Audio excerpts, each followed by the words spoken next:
বাংলা সঙ্গীত জগতে উজ্জ্বল নক্ষত্র সাবিনা ইয়াসমিন প্রজন্ম থেকে প্রজন্মে হৃদয়ে গেঁথেছেন সুরের জাদু। সঙ্গীতের প্রতি গভীর অনুরাগ থেকেই পথ চলা শুরু এই কিংবদন্তির।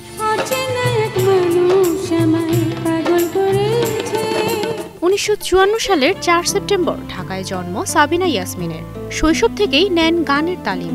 বড় বোন ফরিদা ইয়াসমিনের হাত ধরেই পা রাখেন সঙ্গীতাঙ্গনে। মাত্র 7 বছর বয়সে প্রথম গান করেন মঞ্চে। সে সময়ই খেলাঘর নামে একটি বেতার অনুষ্ঠানেও গান গাইতেন সাবিনা ইয়াসমিন। 1967 সালে আগুন নিয়ে খেলা সিনেমায় প্লেব্যাক করে মুগ্ধতা ছড়ান দর্শকদের মাঝে। 1972 সালে অবুঝ মন সিনেমার শুধু গান গেয়ে পরিচয় গানে কণ্ঠ দিয়ে পান জনপ্রিয়তা। এরপর আর তাকাতে হয়নি পেছনে, তার কণ্ঠে প্রাণ পেয়েছে হাজারো গান।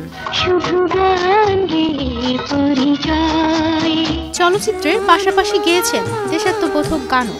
এছাড়াও উচ্চাঙ্গ সঙ্গীত, লোকসঙ্গীত, আধুনিক বাংলা সহ গেয়েছেন বিভিন্ন ধারার গান।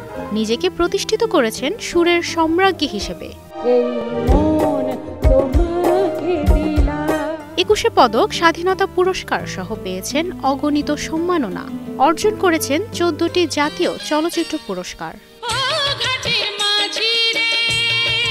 5 দশকের বেশি সময় ধরে বাংলা গানের ভান্ডারকে সমৃদ্ধ করেছেন সাবিনা ইয়াসমিন। তিনি শুধু গানই করেন না, তাতে ঢেলে দেন প্রাণও। সময় বদলালেও বদলায়নি তার কণ্ঠের জাদু। তুবাইশি বুশরা, স্টার নিউজ।